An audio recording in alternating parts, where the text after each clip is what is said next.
Okay. Good morning. Thanks everybody for being here.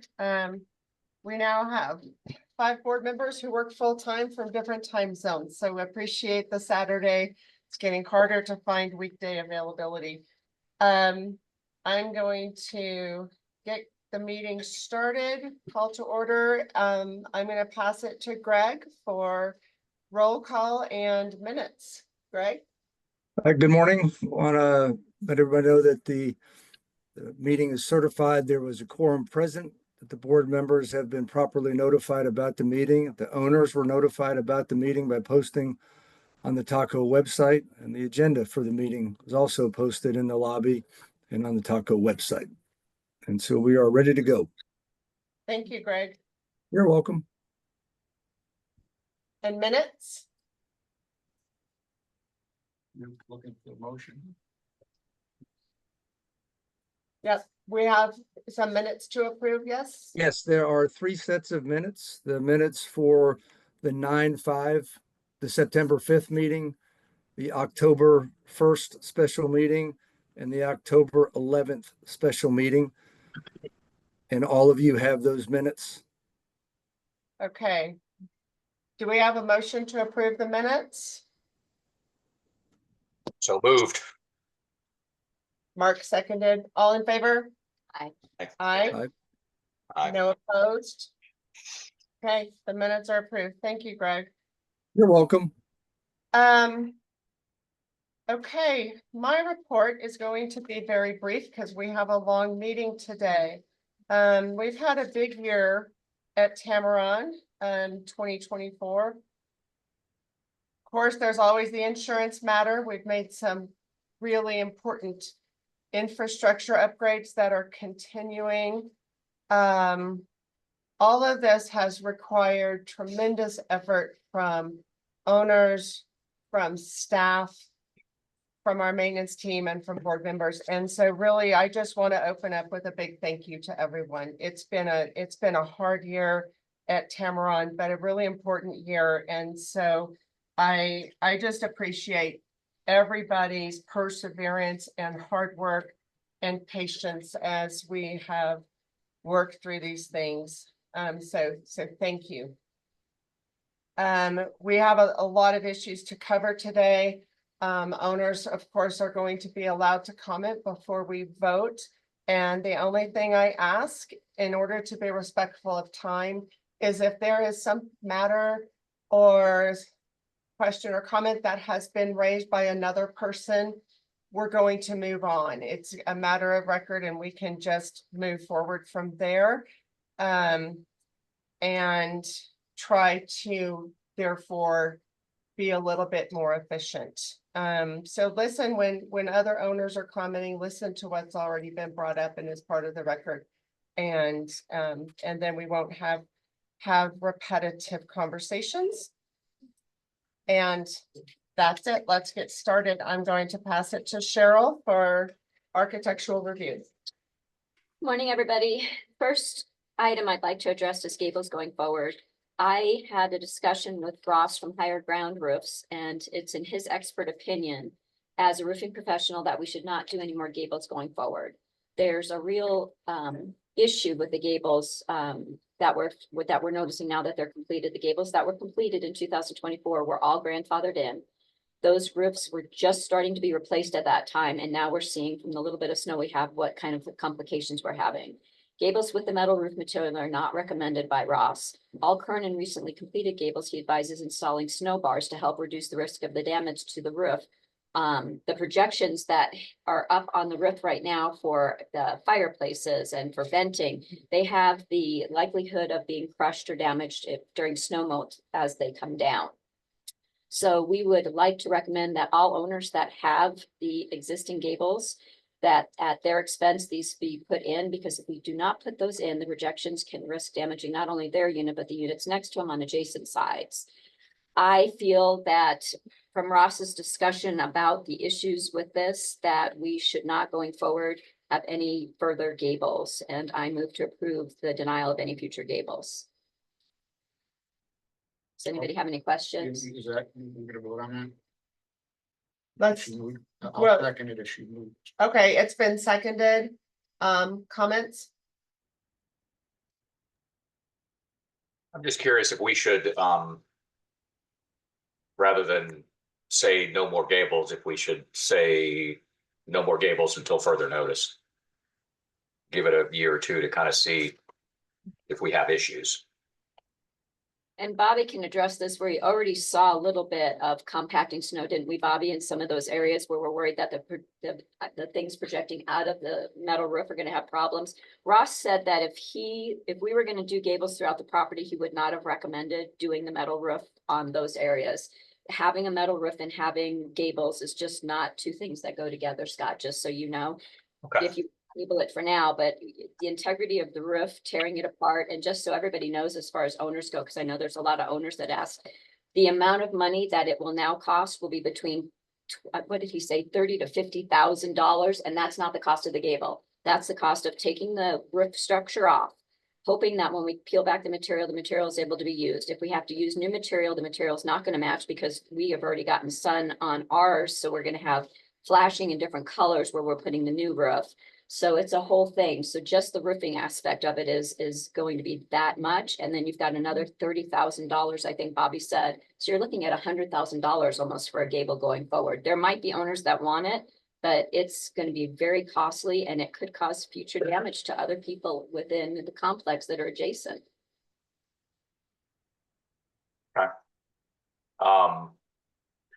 You said you're recommending the snow guards or whatever they're called. The snow bars, if we want to take that into further discussion, we talked about that. Ross had brought that up in a meeting 2 weeks ago. Mark wasn't on it. I was on with Bobby and Ross, and we talked about it. And he said that now that they're seeing how the snow is going to fall down and where any of those projections are, if we don't have those snow bars on, then they can come down, they can end up damaging that. They can slide over to the neighbors, damage theirs. We're not going to know about it until somebody sees that they've got a leak inside. And with that, being that the owners are responsible for their gables and their roofing material that are on the gables, the owners would be responsible for putting those snow bars on. It's something that he highly recommends that we do instead of waiting to see what damage we get. I think there's an additional issue and one that was one unit that was proposed, and I've never seen it formally proposed for a gable, that they are recessed relative to the unit next door. So you've got a wall, you've got the gables going into essentially material that can rot, where ice can build up, that I think it just exposed us to a whole bunch of new problems. That's why isn't that where the snow bars essentially kind of go? So it holds the snow. Maybe snow bars ought to be required, or we're gonna have rot where the ice dam builds up against the wall. Bobby, is that, we talked about that? Yeah, it would definitely help. Yeah, You know, the good news about the good news about the steel roofs where they shed snow is the bad news with some of the need of snow bars and potentially dams rather just staying in place will now go against the siding and cause rot. I have to say, I think I agree that the gables present complications with the new roofs. Even if an owner's willing to spend close to $100,000 to get one, the fact that it might be a different color, that's just not the look that we want. Right. I think we like to keep better control of this project. Well, lessons learned on the gables. We didn't know it a year and a half ago when we started out in this, and they turned out to be a big problem for the roofing project all the way along. Delayed things and everything else. That's true. So let's bring that to a vote. All in favor of no gables going forward? Aye. Aye. Aye. I don't see any opposed. Okay, thank you. The next ARC request I have is from Unit 578 over at High Point, Rich Welts. He is removing an inoperable P-tack, and this is very simple. It is just closing the interior drywall, which doesn't need our approval, but the exterior where we will see it in the parking lot does need board approval because it's an exterior component. It will be re-sided with the same siding that we currently have throughout High Point, and it'll be stained to match all current siding. I move that this simple request be approved. Second, I spoke with Rich about this and it seemed very straightforward. okay, all in favor? Aye. Aye. Aye. Aye. Then next I have Gary. None opposed, that Sorry. passes. Okay, The next, I have pictures if you guys need them, but this is something we've approved previously. Unit 844 at Pine Cone, Dr. Scott Herman, he requests to put an operable window as found throughout Pine Cone in the second floor bedroom. This is the same thing that we did for Tricia. So it's just the window faces out to the parking lot, and as mentioned, it's been approved throughout the property. Recently, we approved it this year. ARC moves to approve it. If anybody wants to see pictures, it's just that picture right over that let's show front the, entrance. let's Here, show the can you pictures. Can you share your screen so I can show this picture? You have to log into the meeting. Oh, sorry, that's something I would do. that's funny. That does help. Yes, it does. Hold on. Gary, you don't have magic where you could just make this Yes. happen? Yes.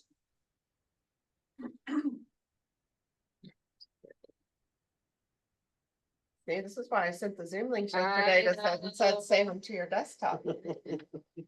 I'm here, so I forgot that I needed to be on this.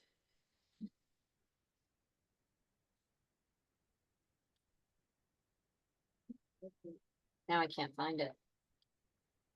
If you want to email them to me, Can I email that? It's just one picture. I'll do that. you can do that. Move on to something else while I get the email and Well, we should This We is should this one, vote because it's on- just, let's just- yeah, get this done. so.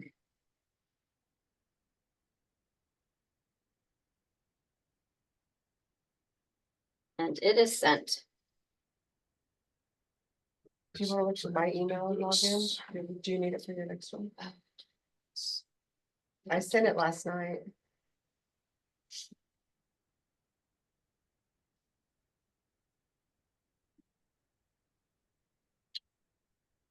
So, see it. Let's see what it is.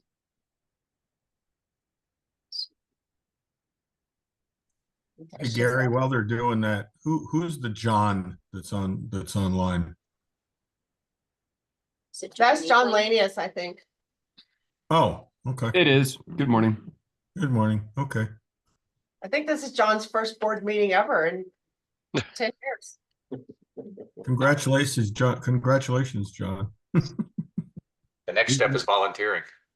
Uh-oh. The Lanius family has maxed out on its volunteer. For a while.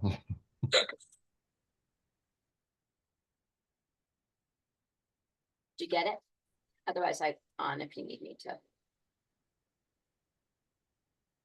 well, let me just make you the co-host. Okay.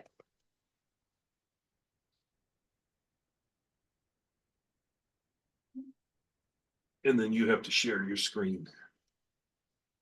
Sure.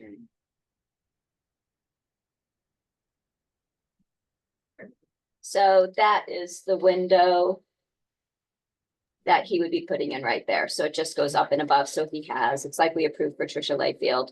It just goes up here so that it's an operable window. So he gets some air into that second bedroom. That's just out in the parking lot where there's not anybody's view. And we have those throughout the complexes. And as I said, we recently approved one this year. Did you make a motion? Yes, I said, I'm sorry. I make a motion to approve this. I'll second. All in favor? Aye. Aye. Aye. Aye. Okay. Yep, that's everybody. My last ARC request is unit 726 Gamble Oak, Jim and Teresa Thomas. Owners request to keep the operable window installed that is currently in units throughout the property.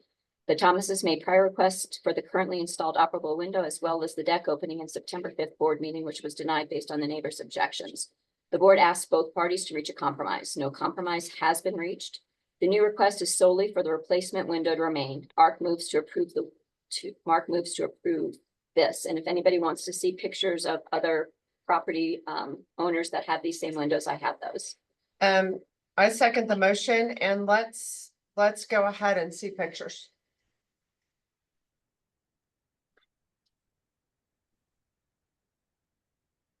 share your screen again, I Kim. am.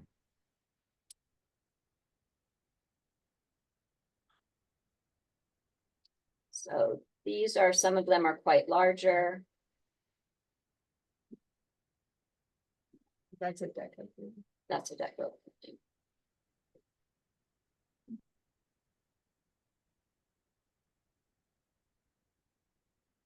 And here's some more. We didn't, it was snowing the week that we were working on this, so we didn't get a lot, but there are several of these throughout. I would say at least 50 to 60% of these operable windows. There was a window there already, as we all know. This one is the same width. It's just a little bit taller.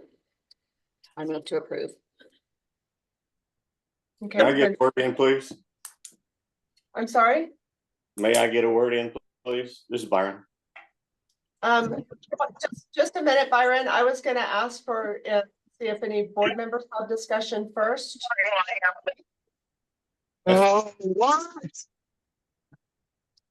I think we've discussed this quite a bit. Okay, and I would like to remind everybody that comments that have already been made are of the record. We're limiting today's discussion to new comments, just to be respectful of people's time. I think, Mark, you raised your hand. Did you have comments? This is the same window that was denied 6-1 last meeting. Yeah, that's a matter of the record. Yes.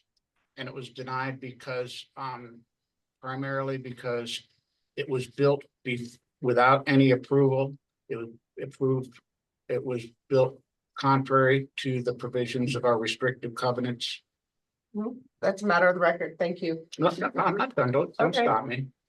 So now we're moving to approve it, given the deficiency that existed with our rules before. Are you done? I'm Are you not- asking a question? Yes. We are moving to approve the window. That's the motion on the floor, yes.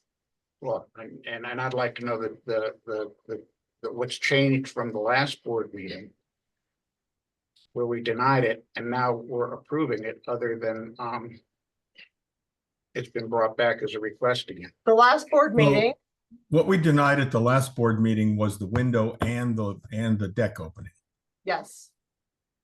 Thank you, Joe. But the. And we encouraged the owners at the last board meeting to reach a compromise, which they did not.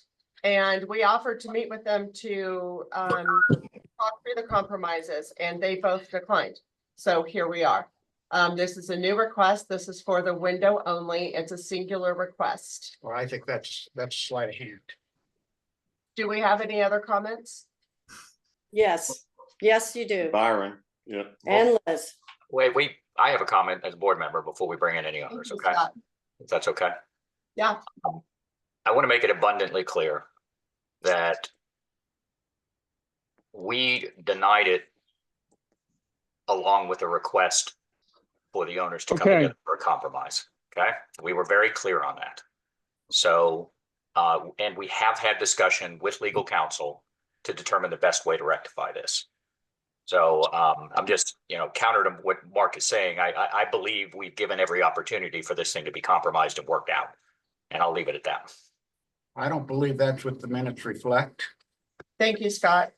I think the minutes reflect that we encouraged the owners to compromise, and I would still encourage the owners to compromise.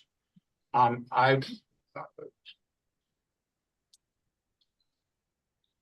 believe that this was built without compliance with our rules, and the rules are the rules. And if we don't like the rules, we ought to change the rules, but we shouldn't make exceptions to the rules. Otherwise, you're on a slippery slope, and everyone can point to the rule that you didn't enforce as a reason you don't have to enforce the rule the next time. We I- checked with legal counsel on that, and that's not true. I have some comments on that, but I'm gonna wait. I'm gonna say my comments at the end. Do we have any other board comments? No. Okay, Byron and Liz, you've asked to speak. Let me put this in. Y'all hear me okay? We can. Okay. I want to disagree with the comment that was made in the introduction that there was no compromise made. the Thomases offered an either or email. I think it went to every board member that we either, his suggestion was to close up the porch and leave the window. The other alternative was to go back and do what the board said they would have to do, and that is to close up both of them back to their original state. I responded with an email to that either or option and accepted the second option. I got no response from anybody, a board member nor the Thomases. I assumed that was accepted. The next email I got was I think I used the word kind of whining about it, was unhappy about it, but he had made the offer and we accepted. I think that is a compromise that was accepted and it should be binding. I know there was some confusion on the emails, Byron, because your last exchange, as I recall, you said something like, well, maybe this email didn't get through because there was a compromise. Can you please tell us exactly what compromise the Thomases offered that you accepted? Because they offered in an email to they made two suggestions in the email. The first one was to close up the deck and leave the window where it is. The other option was to go back where the board had voted they had to be, was to put the original window back in an operable status with window screens and close up the porch, which is what was demanded and voted on. My response to that email, the second attempt on that email went to all parties. It was accepted. To me, that's a binding compromise.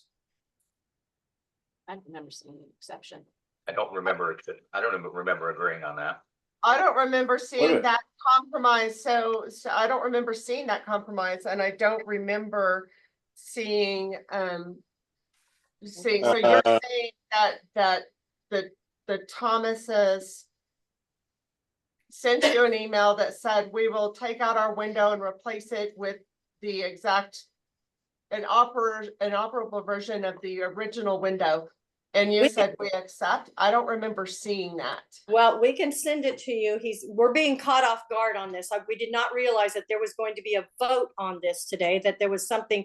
So this is you're catching us off guard, because we thought that this was going to be a progress report of what has been accomplished per the last meeting. We did not know that there was going to be a vote, but Byron is trying to pull up that email right now and try to send it to somebody, because this is not right.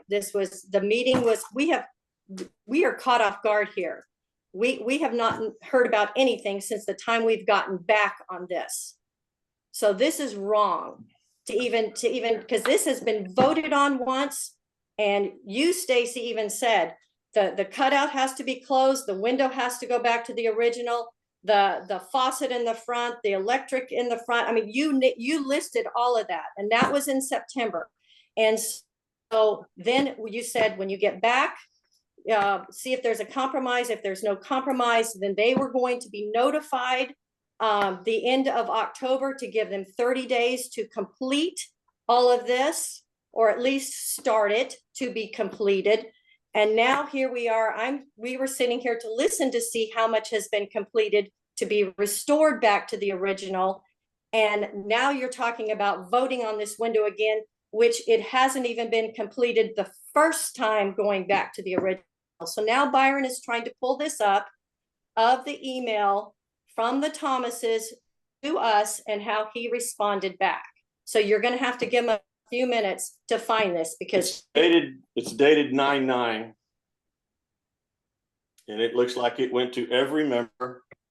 And it says, I quote, Read the Thomases offer that you're saying there was an offer of acceptance. it says, thank you for taking the time. Anyway, but a compromise for your consideration is as follows: remove the window and completely enclose the wall where the window exists. Retain the deck opening. Well, I may have the wrong one, because the other one said or that was their I'm sorry. I'm, like I said, caught off guard. Their suggestion was to remove the window and completely enclose the wall where the window existed, and they wanted to retain the deck. I don't Oh. remember you're accepting that compromise. Just No, one that's second, the just a wrong one. moment. That's the wrong one. The otherwise, which is part two, otherwise, based on the board decision, the deck opening would be closed, the window would be replaced with a new operable clear glass window, the same size as the previous window and installed in the same location as the previous window. Let us know. Do you want me to put the camera on this email so you can see it? No, Let me ask a question. wait, hold on a second.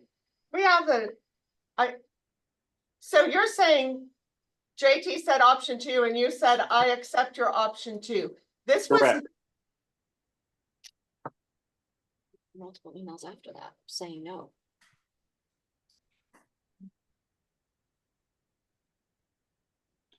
If there's optional, if there's an email's option or after that, they didn't come to us. We have gotten nothing since then.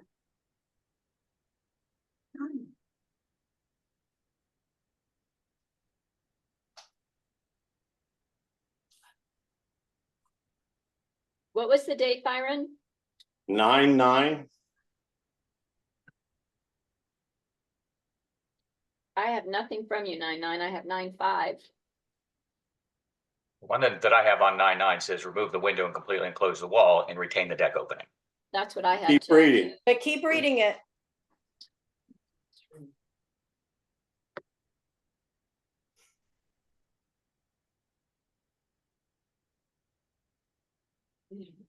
No, I've got my hand in the air. This is, I don't have a computer. so- remove the window and completely close the wall where the window exists and retain the deck opening. Yep, that's what I saw. Where's the camera? I'm gonna try to Well, put the they camera. have it. They're reading it. It's I'm gonna try to put the camera on it. How can I put the camera? The camera's on us. the latter paragraph says, Can you see this? That's from Jim and Teresa. I mean, that's from Byron and Liz. Online, no, that's the Jim, 13th. Jim and Teresa, a compromise for your consideration as follows: remove the deck opening, remove the window and completely enclose the wall where the window exists and retain the deck opening. Byron has closed the deck opening, return the window to original size. An operable clear glass screen window. That's from Byron and Liz. This is the same state as that's Byron and Liz. Then Jim comes back on September 15th. He has the window size does not impact your privacy at all. Can we skip the unnecessary construction and leave the current window as it is? And they agreed, and that is their middle ground. I see their reply on 9/15. Yeah, I did not see a compromise reached in these No. emails. Nope. Nor did our attorney. She had copies of all of this. Okay, to me, the 9/15 letter, when I read it, is not a rejection of the previous compromise, or what I understood was his either or compromise. We accepted section 2. This was just a letter somewhat of complaint. That was his coming back saying that he would like middle ground to keep the window and close the opening, which the opening is already closed. Again, I mean, I still fall back on there's no compromise here because your email that was sent back out on October 23rd tells us or tells Jim that you want to go back to the original size. Which is what was That's voted correct. on, which is what was voted on, and nothing has changed since then. So technically, since it has already been voted on, another submission cannot come in until that is complete. I am going to, thank you for that comment. We've heard that already, so I'm going to limit the comments. These are my thoughts. There was no compromise reached despite good faith efforts to do so. The board recognizes the good faith efforts that were made. There are existing examples of similar windows on property. And while we are very sensitive to privacy concerns, the increased height of this window is above the sight line. It does not cause any additional privacy concerns It That- does. that weren't present with the original window. Because the extra height inches, a human can't get up there and look down on the neighbor's deck without climbing a ladder. Our documents don't require restoration. Finally, I would like to say that these circumstances are very unique. This has been quite a conundrum, and there is a possibility that a board member contributed to the confusion around these circumstances. That is disputed, but no evidence on either side. The board's approval, if we approve this window, would be based on those unique circumstances and would not be establishing a precedent in how we treat future circumstances. And now I would like to ask for a vote. I vote aye. Aye. Mark, you could say one more thing, yes. I move that we table this motion and allow for more time for the owners to talk. There's a lot of confusion that I would recommend, the last board meeting, the sense of the board was the board should stay out of this, if this is between the owners. By voting, the board is no longer staying out of it. So I would move that we table the motion, appoint a board member to work with the two owners to reach compromise. And hopefully we walk away with this with everyone with a good feeling. So that is my motion. We already Okay. had a motion on the floor. I'm making a motion to table. Does anybody second Mark's motion? Madam I'll- President, I'll second. Madam President, Who's talking? this is Dan Noonan. You had mentioned that you were going to allow others to speak before the vote. This seems to be moving faster than my ability to try and speak. Okay, Does that mean I have a minute to speak? yes, So in December of 23, I brought the owner of 726 into my living room and we had discussion of my concerns that construction was ongoing in November in 726 and whether or not he had a county permit and had permits from the board. He stated clearly and articulately that he had no intention of ensuring that the rules of the building department nor the rules of TACO were going to be followed due to the fact that he hired BHP, who was also the manager and oversight of all of our maintenance and following the rules and regulations there too. I told him that I would not accept that because work done in that unit can clearly affect my unit, which we share a party wall. So I told him I would be contacting the building department and finding out what the status was. Dan, I'm going to interrupt you. Because some of the versions of your story differ from other people's versions. And I don't want to get in today to unprovable facts. I have written documentation, ma'am, based those on my conversations- emails between you, the building department, and Jim. And we today are My talking text about, messages, I'm sorry. we today are talking about the approval of a window. All right, We're ma'am. not All right. talking about a remodel. So I'm gonna just with this. From the start, rules and regulations clearly have not been followed on the remodel of this unit. And the And the board board- in September and- acknowledged that we need to review and shore up our ARC guidelines and our processes, and we have very clearly done that. And Right. what, You're not gonna allow me to speak, Okay. I'll end my conversation, thank you. thank you. Can I move to vote again?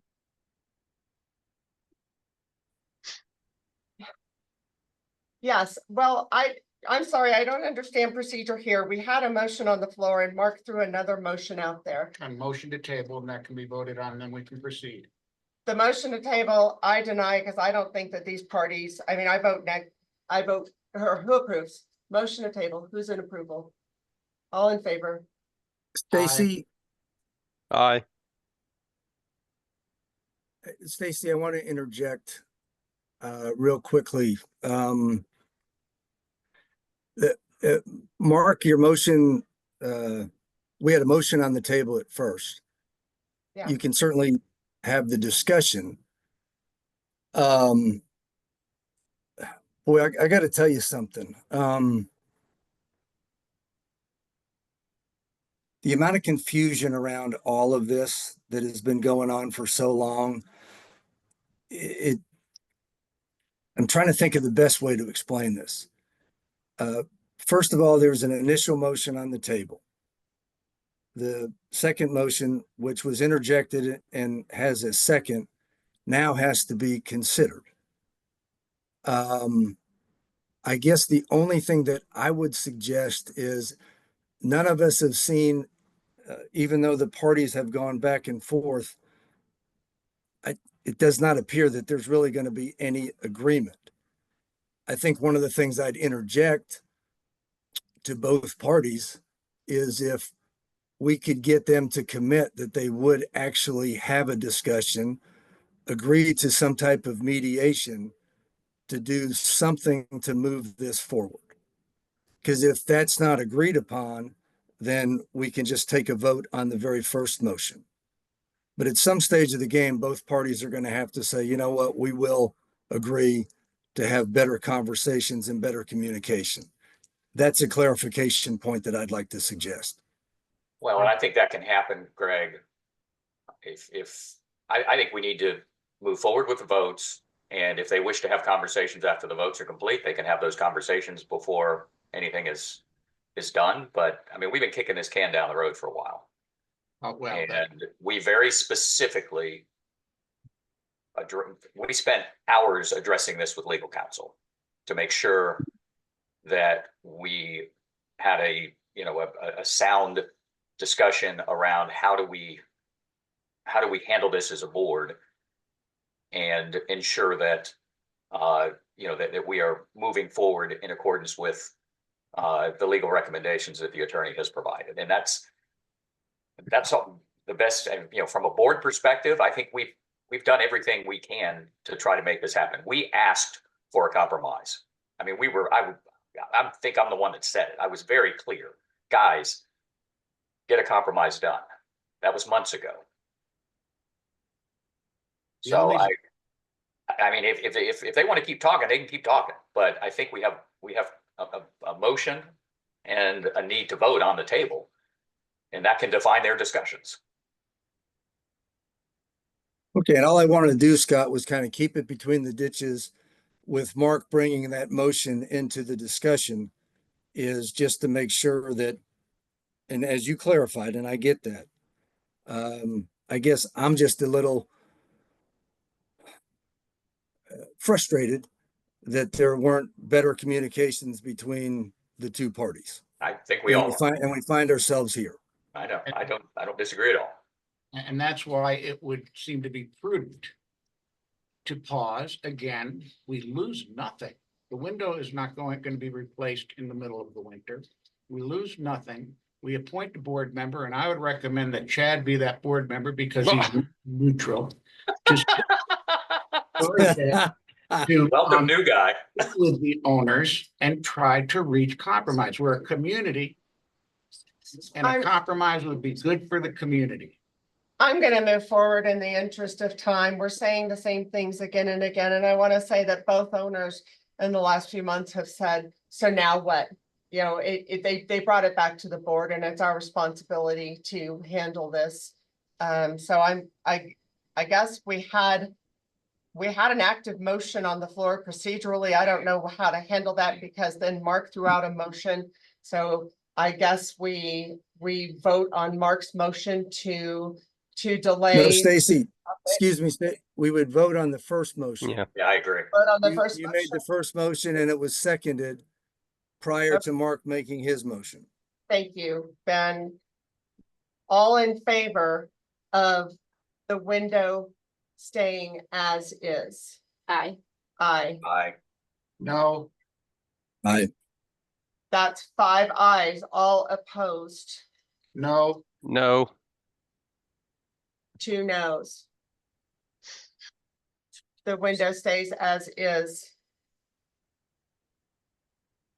Now, I don't think we have, what do we do with Mark's motion? I'm sorry, I'm does. not an expert board member. No, I can tell you, Stacy, so that motion was made, but since the vote has already been, there was a majority vote of yays versus no, that motion falls mute. Okay. And we would love to hear that the owners have reached some sort of compromise about what to do with the window that might make it more agreeable, but from here on, this matter is closed. May I have a comment before you completely depart? Byron. Yes, I'm not sure. If we want to talk, fine, you voted it down, that's fine too. I would like to say, I have a hard time trying to figure out why everybody wants a compromise. It's as if somebody stole some money from a bank and got caught, and they only want to give half the money back. Why does everybody want to compromise? Why in the world did this not stop when it was first turned in June? Stop dead cold and put back its original state. But for some reason, it's been delayed, got a Band-Aid resubmittal, that was voted down. Now you have another Band-Aid resubmittal. Now it's been voted up. I don't understand what the fight is about a compromise. Either put it back where it was or let them have the whole stinking thing. My next move, I guess, and you can expect letters from an attorney, because that's my next move. It needs to go back where it was. You've violated so many rules, DCCRs, the architectural guidelines, so many Band-Aids, and y'all seem so determined to get a compromise, which means you're going to take away from our unit, both in value and privacy. I'm going to stop there and say that we will be happy to get our lawyer's opinion drawn up for the record. And now we're going to move on to the Lock next update. item. Lock update. I have a lock Lock up- update. Well, no, we're property report No, I'm still in, oh, you want that at the end? Okay, Mhm. go ahead. and insurance report. Chad, you have an insurance report for us. I do. The new guy here. All right. So, hey, first of all, I have to thank on this committee, Mr. Jim Rogers, Kit Turpin, Joe, and Stacy. There was a lot of time and effort put into into our new insurance. We were able to save some money. On the flip side of it, we were also able to get a fairly more comprehensive policy. So we're with USI, which is a very, very robust and national company, very good ratings. They have been above and beyond what we could ever expect. So rest assured that Taco is covered. Our insurance is in place, and they also, oh, hang on, for a lack of better terms, they are going to basically come out and have some open conversations with the owners, let you know what's covered, what's not covered, what's tacos, what's not, all that other good stuff. So other than that, just they're gonna give us a policy. I think the policy is already on the board or on the website. And if you guys have any questions, I'm here. Stacy's here, but USI has been above and beyond more than we could ever hope to get. So thanks again to the committee, and Stacy, that is my insurance report. Thanks, Chad. I have one thing to add, and that is our agency is going to do a town hall. They've sent out a survey to owners about questions that you might have about the insurance market or our policies and time of day in person versus online, just a very simple survey. So Gary sent that link out. Please look for it, send your questions, and they will have a town hall meeting to address them. Okay, next up, property report, Bobby. Okay, thanks. Property report this year, as fall fast approaches, it's been busy at Tamron like always. We wrapped up the mowing and landscaping season, drained all the sprinkler lines October 1st. I'm happy to report Selena has agreed to be here next summer, so that's awesome for everybody. This time of year is a little slower on property, which allows us to be able to catch up on things that we couldn't get done earlier. Guys have been busy getting everything ready for the winter. Working on all the mowing equipment. This time allows us to be able to go through all the equipment, change the blades on mowers, change the oil, replace any broken blades or mowers that are out of service or anything else that broke during the summer that we need to get fixed. We also blew out the new gutters on the lodge roof in preparation for the winter season. I've still been working with Corey Heron with Glacier Landscaping. We have been discussing options and developing a plan in collaboration with Glacier and Rockwood for a group effort between all three of our areas. Sorry. This joint effort would include everything from landscape ideas, fire mitigation, and overall tree health. When it comes to the benefits of fire mitigation and overall tree health, with all three areas, Tamron, Glacier, and Rockwood working together in unison, it would be a huge benefit to all. We would hopefully be able to fight off tree infestations from insects and especially bark beetles by one of the three areas identifying a problem and taking it out before it spreads. This would help in preventing the devastation of all areas and taking out hundreds of trees, in turn raising our fire risk tenfold. My hope is for Tamron to build a strong relationship with Glacier and Rockwood that will protect all of our areas in the future. Juwan and Clay have been busy in the IT department working with Ting during our phone upgrade on property. The phone lines have been being upgraded from all analog lines to digital. There were 2 converters installed on the old analog lines to convert the elevator signals to digital, which should still allow those phones to call the front desk.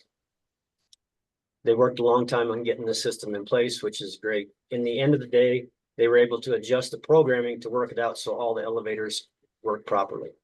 The UMA system that Juwan and Clay installed in September for the fire panel upgrade call out is up and working as it should. We did end up getting an external antenna for UMA to enhance our signal, which helped tremendously. As always, we've a continual list of stuff that needs rest on property. We completed the last of the 4 fire pump rebuilds this summer at High Point. We have only 1 left, and that will be in the lodge next summer. This summer, we also fixed 11 of the S-decks in Gamble that needed support boards replaced under them. Next summer, we have 10 left of those to do, and we'll be done with those. The lodge central tower facade will need some repair next summer at the base of and around all the windows going all the way up. Over time, the grout around the rock has rotted away at the base of the glass, and some of the rock has separated, allowing moisture in. As everyone knows, we also have the smoke alarm project going on. The crew has replaced all the smoke alarms in Gamble Oak and Pinecone. They will be at High Point next week, Monday through Wednesday. The project is moving along great. They have been doing really good and moving along at a good pace. I project it to be completed before the deadline the fire department has set forth. Juwan and Clay have also been busy with the smoke alarm project. Since the start of the project, Juwan has been working with Silver Sphere to disable the smoke alarms in the units each day as the crew sets a projected completion. Every morning, he pulls a number of units offline with Silver Sphere so all the alarms don't overload the system at the front desk. In the process of shutting down the units each day, we discovered that a lot of the alarm circuits tied to the units are also tied to the alarm circuits under the buildings. Those smoke alarms have to stay on and online until the upgrade is complete over the next 2 years. I'm sure we will have some of these issues arise in High Point next week, so I'm glad we have Juwan and Clay to help us weave through the challenges that arise with this. Lastly, everyone's aware that we have the roof project going on. It's on its last leg of the journey on property.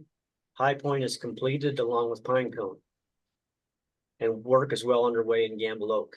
A project of this size is drawing on everyone involved. The roof crew did install snow bars in Pinecone on the roofs over the covered parking, so we will keep an eye on it this year to pay attention to what goes on there. They will be completed next summer, and I think standing seam roofs will bring a very clean look to the property that will last for many years. Gary, do you have the video? Yeah. Everybody hang on for 1 second. We're gonna use up 5.5 minutes of your time. But it's gonna be great. It's gonna be great. That Let's kid just, does great. Yeah. When are the smokes gonna be replaced in the lodge? After High Point's done, so it'll be after Thanksgiving. Okay, thank you.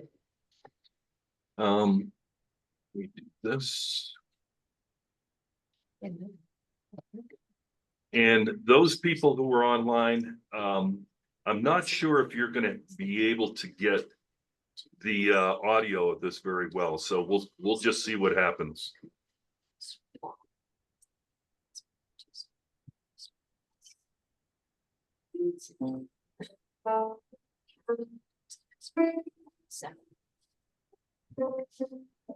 Lodge was completed last year, and there's a reason why I included it in this particular presentation. You'll see in a minute. Hey, Gary, Yeah, Gary, can you back that up just because I had a question and you just zeroed in on it. Can you back that up a little bit? Where you show the east side of, oh, I'm sorry, the west side of the north wing of the lodge? in there. No, I saw it, but it was further back maybe.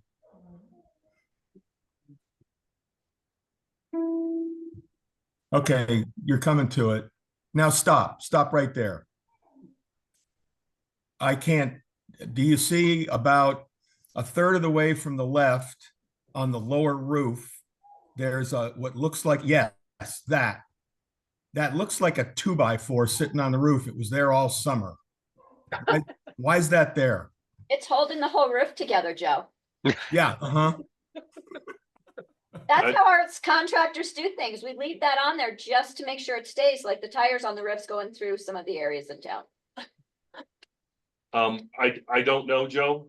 To me, if we get enough snow, and I know the hot edge is going to take care of the edge, but if you get enough snow up there and it pushes that 2x4 off and it lands on somebody or a car, that's going to cause some damage. I don't know why it's there. It was there all summer. It should be gotten rid of. Fixed up. Yeah. It's fixed, Joe, so that the ladder adheres to it. Oh. Yeah. Okay. Safety. Why there and nowhere else? Because we only try and go up in certain parts of the roof. Okay. All right. Can I make one other mention of the lodge? Have we, I talked to Ross about this and he said it was going to be done. Some of the gutters need to be sealed. Has that been done? No. Nope. Isn't that on? You still got some stuff to do. Yeah. Yeah.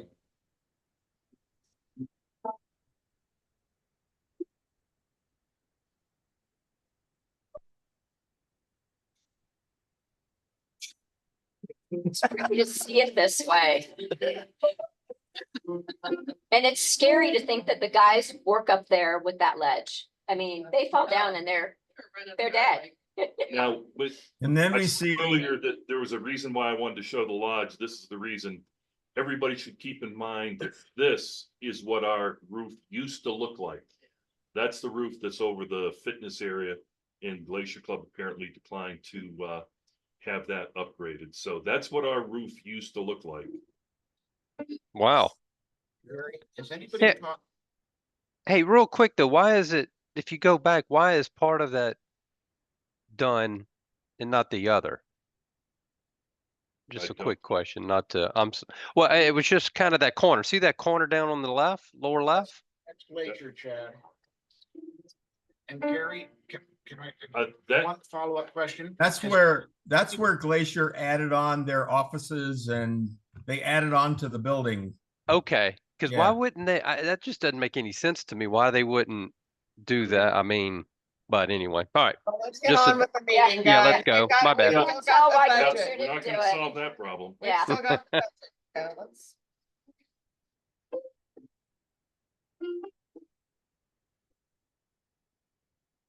Gonna do a quick flyover High Point. High Point is completed, and I believe that they have completed all the cleanup there. I think they have, yeah.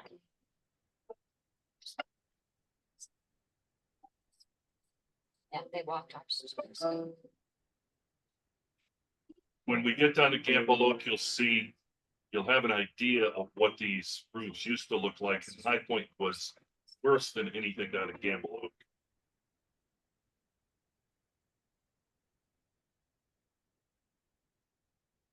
But this also gives you an idea of the number of penetrations through the roof. That had to be a big job to work already. This is a commercial. My place. When you drive up now, it's so pretty seeing those roofs that are done. So there's that gable on the north end of High Point. You're moving away from it now. Yeah, You can see how the snow builds up right there. yeah. Yep. And also part of the reason for doing this was to give everybody an idea. Everybody sees their own area. But this is to give an idea that this was a very expansive project. It was an expensive project, but something that has enhanced the exterior of the property completely. Is what Well, and it about helped with the $3.5 million. insurance. And- Yeah, helped with some of these things. and it really helped out. One thing that, let me see, oh, right in here, you see some horizontal lines, and Bobby, correct me if I'm wrong, I believe that those are the snow bars that were put Yeah. over the units that go right over the parking lot. So that's why snow bars were put there, so we didn't have that cascade of snow and ice coming down on the parking lot. They may have the heat trace. No. No, we've got gutters and the heat tanks. Those snow dams with flat roof would get to be 5 feet thick. Combined, you have a 10-foot snow dam. That's not even- I think it's interesting when they get to Gamble Oak and they go over the ones that aren't done yet. I know, and you're like, oh, Like, ooh, Ask- because it's like right next to, old and new. Do you remember what the insurance inspector's response was when he walked down to Gamble Oaks?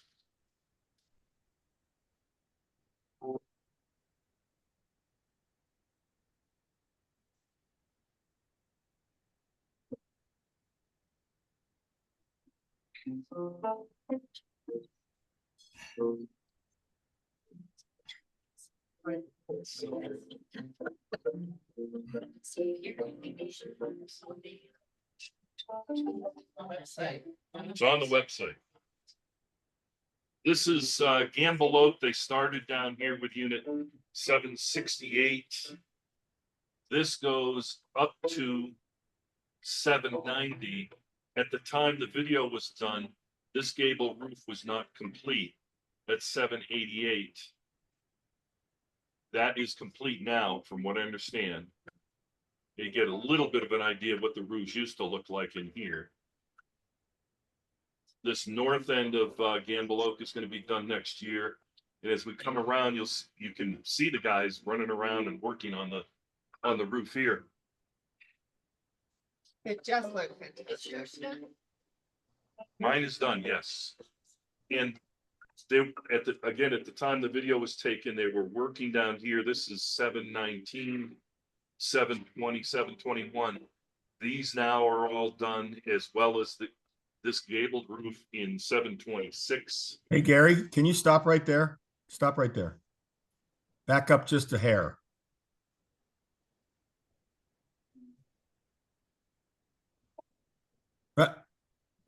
Okay, that's probably good enough. Notice these old roofs and the start of the ice dams building up on the trailing on the lower edge of those roofs. As you look around, same snow, if you look around at the to the south there, the units that are roofed with, go ahead and start the video again. The roofs that have the metal roof on them, no snow on the bottom edge. Joe, I'd add to that, at High Point where the roofs were finished last year, they didn't have ice dams built for the entire winter. Yeah. And this building has not been done, except for this unit, which is 742, 741. This unit, and then for whatever reason, Ross skipped to this unit. These should all be done either by yesterday or the beginning of next week. Gary, I came in last night and a hell of a lot's been done this. Then down here in the south end along the par 3, number 4, those are all going to be done next year.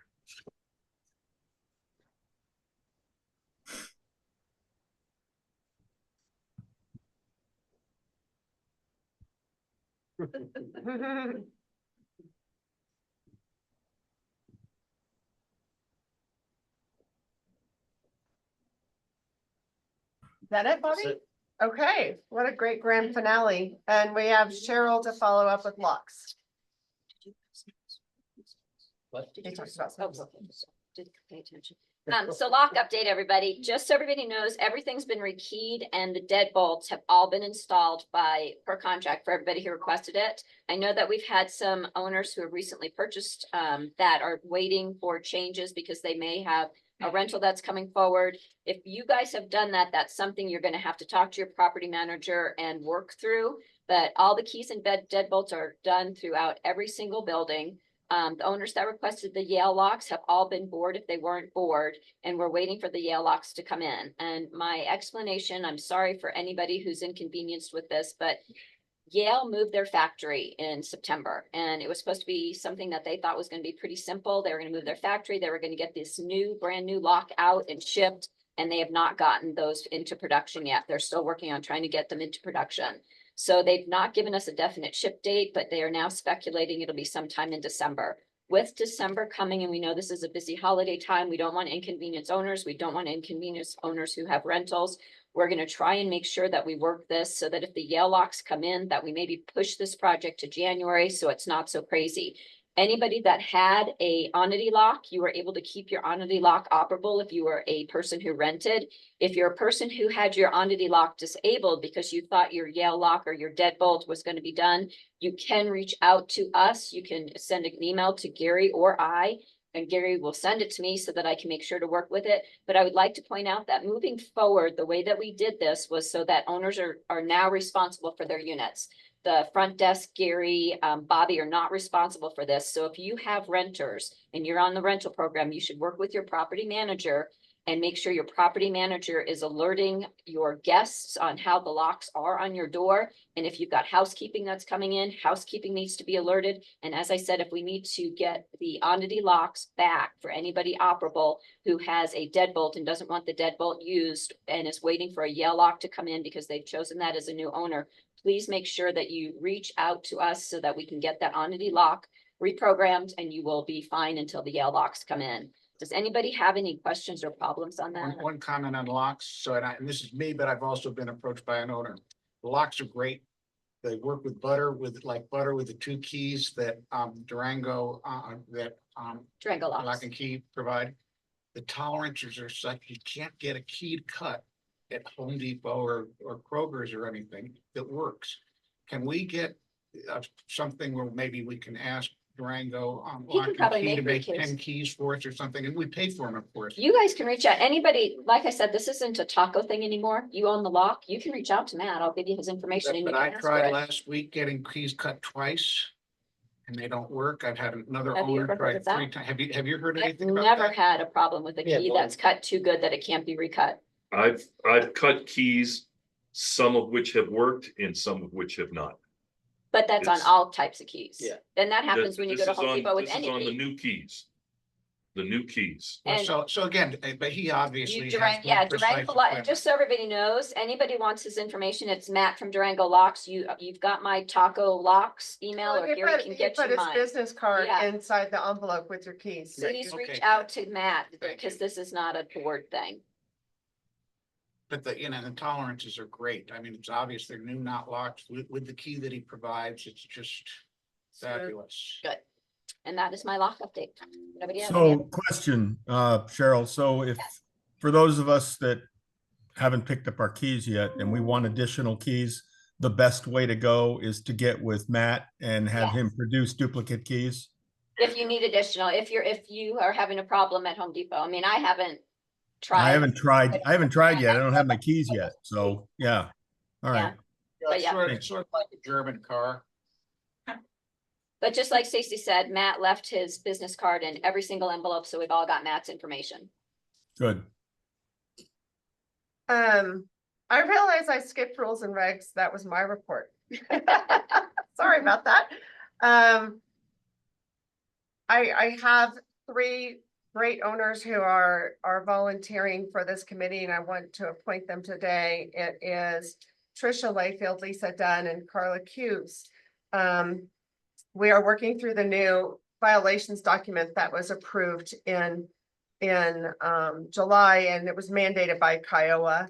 And it conflicts with our policy a little bit, so eventually we're going to have to do some updating, but we're just really trying to learn the rules of the road here and how to document everything. You're required to keep a tracker, and if any rules are broken that could lead to a fine, you're required to send those by certified mail. And you know, it's kind of a tremendous administrative burden. So one decision the committee has reached is that, and except in extreme violations of safety, health and safety, we're going to start with a courtesy notice. Courtesy notices do not need to be done by certified mail, and hopefully owners will, you know, appreciate that and follow the rules. But we're making our way through. It's a lot of work, and the committee is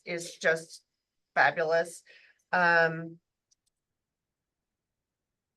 I do ask that if anybody has a concern about a rule being violated, they email the committee, and I've asked Gary to forward those emails if he gets them.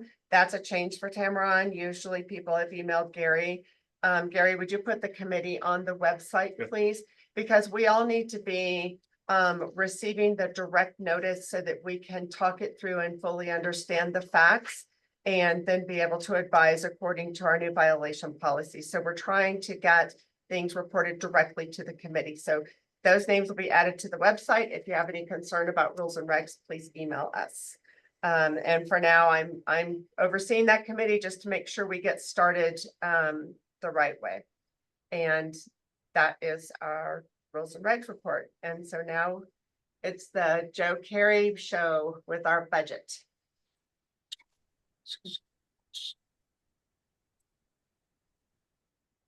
Joe, we you're can't hear muted. you. Joe, Do I have screen sharing set up already? yes. Okay. Yes. First of all, I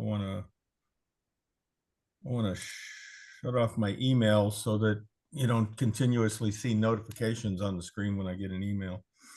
All right.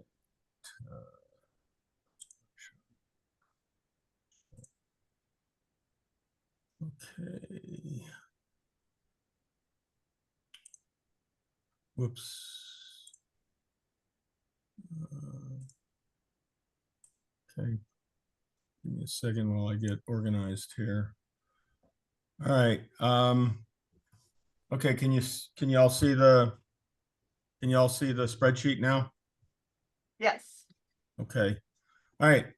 So this was presented last Saturday in the budget workshop. It was gone over line by line.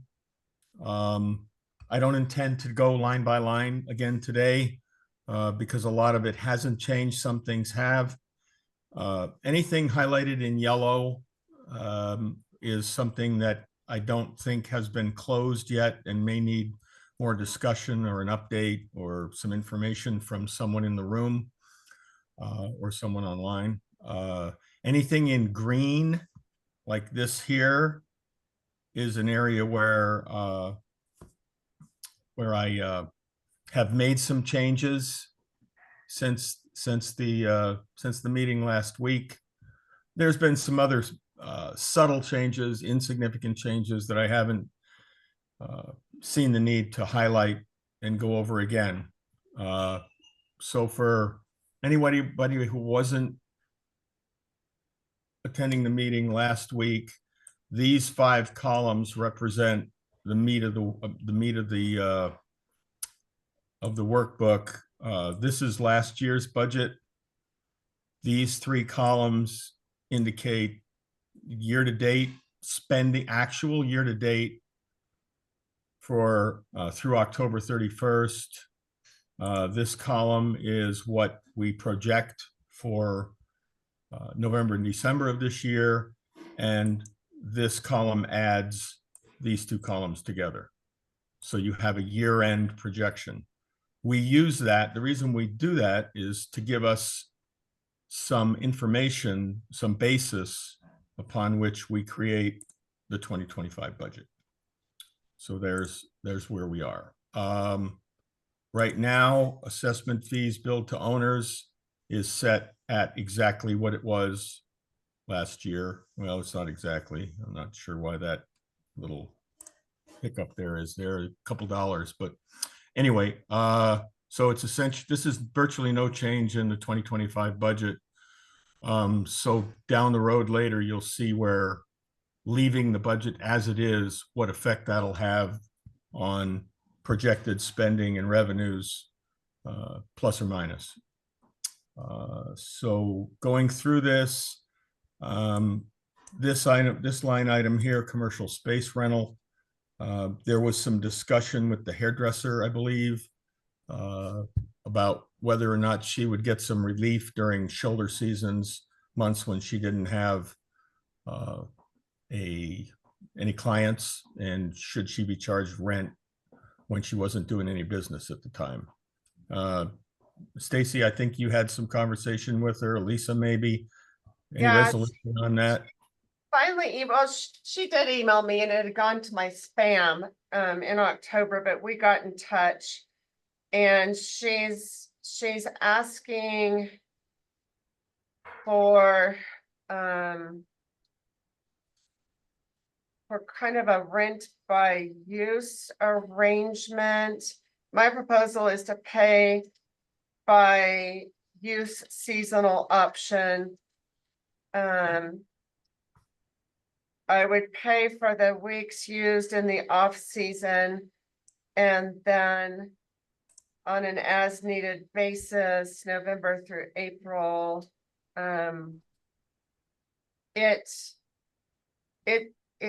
It was kind of confusing to me, and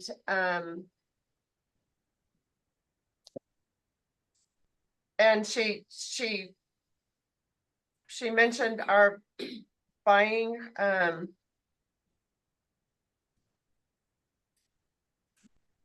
the equipment. I'm open to selling the equipment as a whole for a predetermined amount. You know, administratively, I thought this was kind of confusing. I think it would be, I don't want to get in a situation where, I mean, it's tricky enough to be a landlord, but I don't want to get in a situation where we're buying equipment or where we're trying to charge by use. That's hard to oversee something like that. So I think if we want to have this amenity for owners, which I have heard from one or two that they do like the space, but it's definitely not something that a lot of people are using. But if we want to go that route, I think we have to have a consistent rent. So either we lower the rent and have it throughout the year, or we don't do it. But I just don't think that a pay by visit arrangement is something that would be feasible to administer. Seems to me like the best way to do it would be to reduce the monthly rent to compensate for the months that she doesn't have any clients. Well, and frankly, to charge her more than our real estate agent, I think is it doesn't really make sense No. at all. I don't know where Paige got the rates for that, but so I don't think 250 a month is reasonable. And to my knowledge, this does not cost the association anything. This is another amenity. Is that right? Pretty much the only thing it might cost us is some electricity, and that's negligible. Okay, then I think we could lower her rent. But I do think that she would have to agree to a consistent monthly payment. Okay, suggestion on what the monthly rent should be? Stacy, could I point out something? And that is, she only uses it 1 day a week. In the good months. In the summer, she's only there 1 day a Yeah, week. she's only there on Tuesdays. So she's paying for 1 day a week. And she comes all the way from Three Springs. But the other thing is, this time of year, it seems that once all the golf people are gone, and she does have a good clientele during the summer months, the golfing months. Now she's down to 1 to 2 days a month. Still on Tuesday. And she's trying to compress those clients that she has so that she only comes on 2 days a month. So she's really not using it that much. I don't know Right. where the equipment thing came in. Yeah, that's just an email. She said she'd be willing to sell the equipment to the HOA, and we're not gonna own. We don't want to own hairdressing equipment. We're not in that business. I would see no reason for that. Yeah. It's there, it's paid for. Yeah,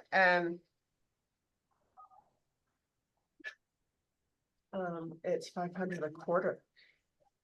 And this is 250 a month. And I don't know, what do you guys think? I'm not an expert on rent, but Maybe she should pay us a she's- royalty. maybe what about 250 a quarter or 100 a month? That would be 300 a quarter. I'd go with either one of those. That I was thinking 100 a month, That's what I thought 250 too. 250 a quarter, either one. That brings her down by 150 a month. That's, If she's only using it 1 day a week, I mean, that's, Has anybody talked to her to see how much this rent is relative to the amount of income she gets, so it can be reasonable? I called her once to get a quote on cut and color, and she quoted me 125. She charges $40 for here. Oh, boy, I should get that. I mean. But that's just a short The cut. way I look at this is almost a service to the owners rather. it is like a lot of our amenities. So It also provides her marketing and exposure, so. Yeah. 100 is fair. I think 100 a month is pretty fair for this space. And maybe she can try and find somebody to share her space with her going forward who can pick up some extra days. It would be more It's not beneficial than easy. she'd earn rent. Yeah, It's not easy. It's a woman who used to cut hair there before her for years. Tried. okay. Well, 100 a month plus the Sotheby's at 500 a quarter. And Elisa, are we still charging Heather $10 annually for 379 square feet of the housekeeping areas? She has a quarterly amount in her contract. Let's see the best way to find that. Would be 3,790 if it, and you break that down into quarters, that would be the quarterly amount. I don't think it's changed, Joe. I haven't seen any lease arrangements where that's changed, if that was the Right. agreement in place. That's what was in place last year. So if all of that, if we do 100 a month on the hairdresser, then that puts us right at $7,000 for this budget amount. And I'm I gonna do put that think in. I do think that she got rid of her storage space though. Is that right? Heather got rid of the storage space? She's And- got laundry space. It's just Yeah. laundry, so it might be lower. So it's 3,947 a year. Yeah, I just, Is that what you said? I thought Yeah. that's what you well, said. 3,000, it's $10 annually times 379 square feet. So it's 3,790 a year. Yeah. Okay. Yeah. Okay, all right. Done with that one.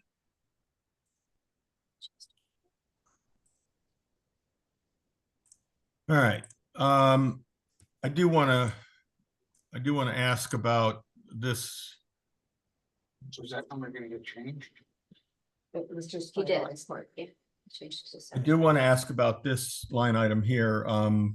This is the Glacier Resort fees. I had a lot of discussions with Elisa in the last week to try to fine tune these numbers.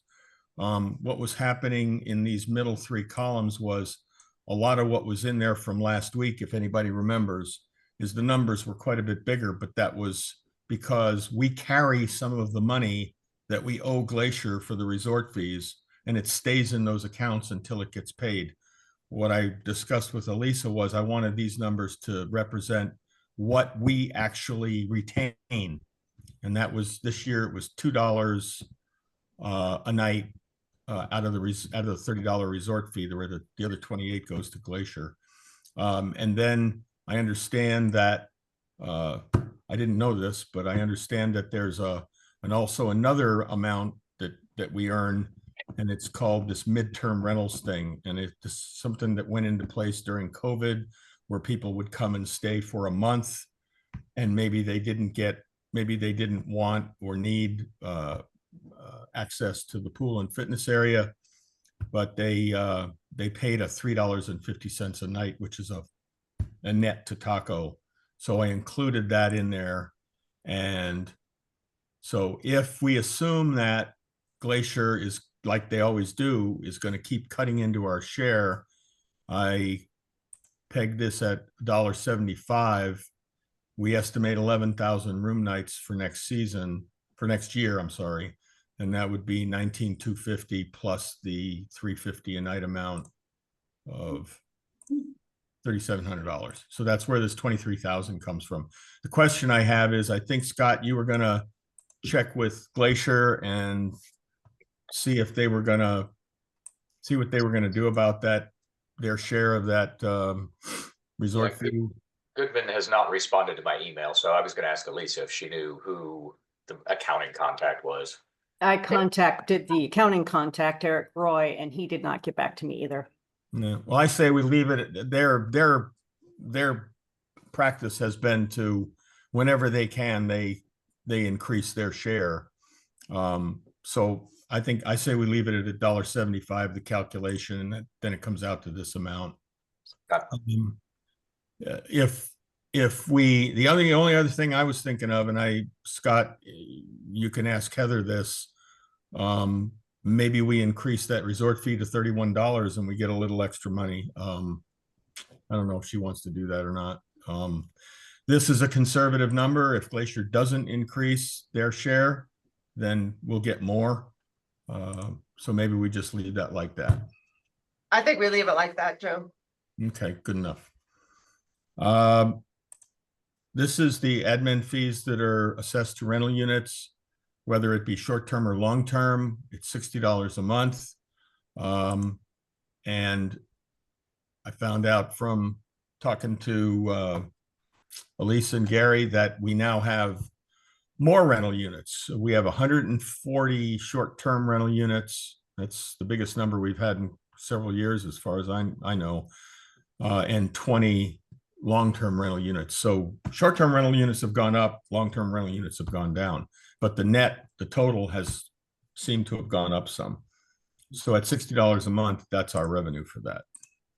I have a question, please. On line 472, which Joe is just discussing, Mary Keys, by the way. It's an administrative fee, so I'm wondering what services are provided for that fee. Well, there really are no services provided. This is in recognition that having rentals on our property cost us money. First, the primary one is in insurance. Insurance companies don't like to see HOAs have rentals.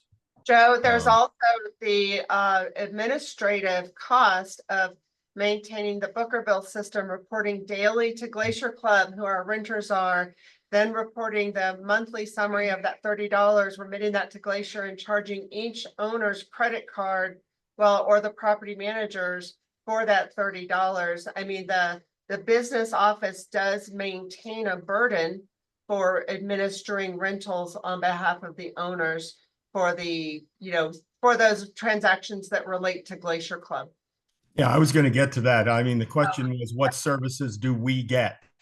And I don't consider that a service to the owners. That's a service. That's a function we have to provide because we are in our contract with Glacier Club for the pool and fitness facility and the golf and the whole thing, the 2017 agreement. It requires that we charge anybody who's a member of Glacier Club, we charge $30 a night, and Glacier gets a big piece of that. We have to do all the accounting. And that's not a small amount of work. The other thing that factors into it is renters just cause problems. They bring dogs when they're not supposed to. They create a lot of noise. Motorcycles running through the parking lots at 2 o'clock in the morning. I experienced that last summer. Outside where everybody can see them. Say what? No, yeah. Urinate in public. Yeah, it's renters are just, I mean, I understand a lot of people want to have rentals because it helps them afford to be there. And that's great. I'm not saying we shouldn't have renters, but those people that do rent should have to compensate the association for all of the costs and inconveniences that renters cause. And that's what this is. Thank you for the clarification.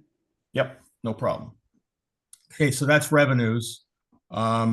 Nothing's really changed in administrative expenses.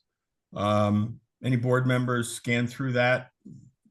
If there's any questions, 501 insurance, I mentioned this last week.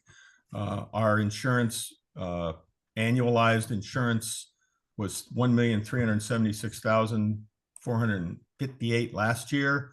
We've got that down to $1,178,000, so almost a $200,000 decrease in our insurance cost. Chad alluded to that. So big plus there. Hopefully, as the years go by and things settle out in the insurance business, we can hopefully see some similar reductions year over year until it reaches an equilibrium point. Because we all know that last year was a crazy, I think the insurance companies overshot what the value of their policies were. And we all paid for that. Anybody have any questions or comments on admin expenses? Okay, moving on. Personnel expenses. This. I had one thing. Could we just back up? I thought you were going line by line. I mentioned this. No, I said I wasn't going to go line by line. Oh, I'm sorry. Well, I didn't hear. I'm slow. On 520, I just mentioned this at the last meeting, and I'll just mention it again because I think we're going to talk about it later. New business, yeah. But zero to the board, considering what the board pays in expenses and pays in time, is over generous, and I think that there should be some sort of in-kind accommodation to compensate the board for the hard work that they do. I'll just leave it at that. Okay. Anybody else have any other comments on this this section of expenses? Hey, Joe, before we go further, we're going to discuss the personnel as always in executive session. How about we finish up the rest and then we'll go into executive session and come back to this, and that lets owners, if they want to leave during the executive session, have a break. Yeah. Yeah. No, it's the only thing I was going to say about personnel expenses was this looks different than last week because last week we had hourly and salaried separate, and it was mentioned that because those were separated, if you knew enough and did the math, you could figure out what people made, and we don't want that to be the case. The individual people made, so we combined all of our employees into hourly and salaried. And so we turned it from 8 line items down to 4. So that's all I wanted to say there. And yeah, we're going to speak about this, we're going to talk about this in exec session. Operations. Okay. Been a lot of conversations back and forth between Elisa and Stacy and Bobby and I and probably other people regarding this this area of our expenses. So comment item 612.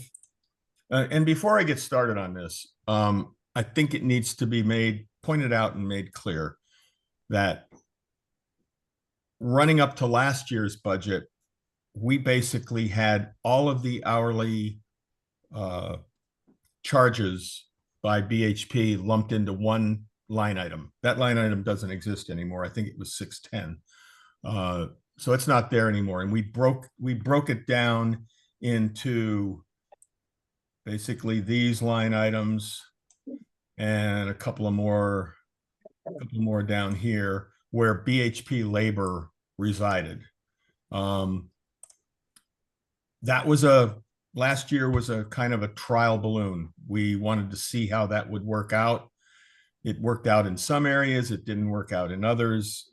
We ended up having this line item that ended up being a catch-all for a lot of the tasks that didn't fall into plumbing or HVAC or preventive maintenance or administrative or any of the others. And so we ended up having this big catch-all item. Where is it? This one.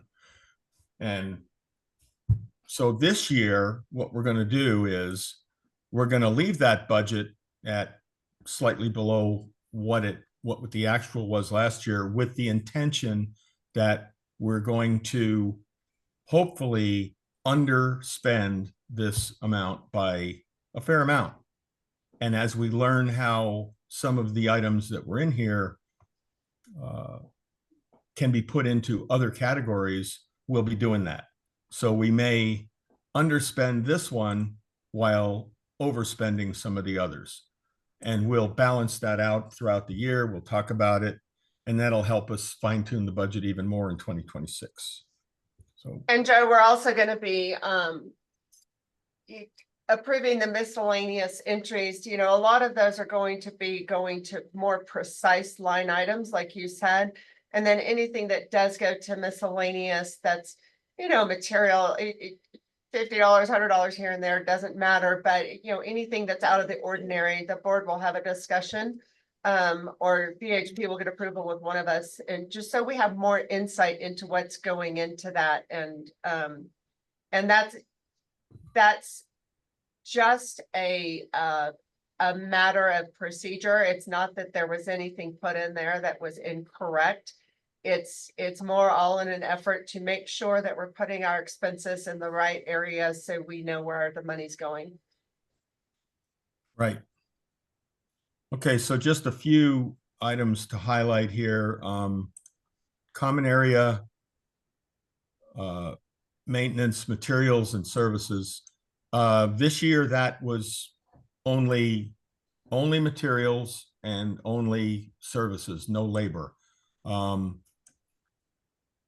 Coming into this year, BHP is going to pay for materials. They're going to pay the vendors and bill Tamaron by the budget area, which is some of these other areas down in here. So eventually this line item will go away. We'll have materials and labor for specific tasks that go into some of these categories here. And so this $35,000 budget likely will not be spent very much, and it'll be, again, consumed down in these areas. But we'll leave that where it is right now. Account 613, services billed to owners. We won't have this running through Taco anymore. And I'll go back and just highlight again, probably should have done that. Maintenance and revenue billed to owners. This is the offsetting revenue side. None of this is going to be run through Taco anymore. It's all going to be handled directly between BHP and the owners. When an owner has a maintenance issue in their unit and they need it fixed, the money won't run through Taco. So this one will be eliminated. Preventive maintenance. This was, after a lot of talking back and forth, it was determined that this was almost all the in-unit preventive maintenance, furnace PMs, replacing batteries in smoke and not smoke, carbon monoxide monitors, checking water heater connections for leakage and so on and so forth. All of this was done under this line item. So we've zeroed out this budget line item and it'll disappear. So we won't have preventive maintenance within units anymore. Administrative, this will be based on a flat fee for personnel in BHP that perform administrative versus actual applied work, working on the buildings, working on the grounds. So this so we're hoping to rein this in a little bit by having a flat fee, and BHP has agreed to that. Miscellaneous building and property. This is the one I talked about. Some of these labor tasks will be absorbed by other accounts during 2025, so we'll likely underspend this one. 640 fire safety equipment maintenance. We changed the name of this. Stacy, do you remember? We did this last night. Do you remember what the title of this account was before we changed it? It was fire sprinklers and extinguishers. Right. Okay. So, something occurred to me this morning when I was just looking this over and getting ready for this. So you talk about UMA system work. The UMA system is, and correct me if I'm wrong, Bobby, when the telephone system by our vendor Ting was upgraded to a digital system, more of a digital system, it rendered all of our PUTS lines, plain old telephone service, copper lines, it rendered them all unusable. So we have some, the primary example of it is our elevator. You know, if somebody gets stuck in the elevator and they need to get help, that line is now disabled. So we had to have something called an air dialer that will help those people get help that they wouldn't have gotten because the telephone system was upgraded. But so I've got UMA in two places here. Which is going forward, which of those is the better place for the work? For the UMA requires a monthly fee. So right now, I believe I have that monthly fee in this number. So I believe this number was just for labor work. So yeah, so that's okay. Bobby, you got anything to add to that? No, that's about right. Okay, great. Okay, all right. Temperature monitoring and alarms. The question was, can this be reduced significantly because now we don't have hardwired smoke detectors that'll be causing maintenance to respond to them? The smoke detectors are all owner notifications, user in-unit notifications. They won't be notified outside. So is that going to reduce? What's involved in the temperature monitoring every year? I know it because Gary dinged me once. Well, we know the temperature monitoring, that's still an that's a logged item. It's still, maintenance still watches that and responds to low temperature alarms. But that should be local to the owner. No, Jessica told me that a lot of that work is in the riser closets and on the HOA side, and that they did capture the billable to owner side as billable to owner. Mhm.